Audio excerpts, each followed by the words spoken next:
Hemimiz bir yerga kelib, uyultaşdek birleşip, bir avazda, bir kademde, bir can, bir ten buladiganmiz, bu vatan ço'qim ozod bo'ladi. Bugun Xitoy diktatorlarining qilayotgan ishi insoniyatga, dunyo insoniyatiga qarata jinoyat. Biz bununla tur deydigan vaqtimiz, her bir aile bunu shundoq inqilobchilarimizni tashkillaydigan, da'voga sahip chiqadigan, avlodlarni yetishtiradigan bir maktab bo'lishi lozim.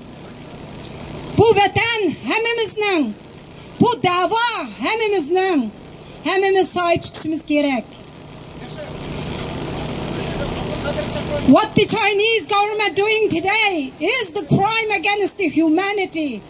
We need to all get together as one voice and to take a step together and for our freedom.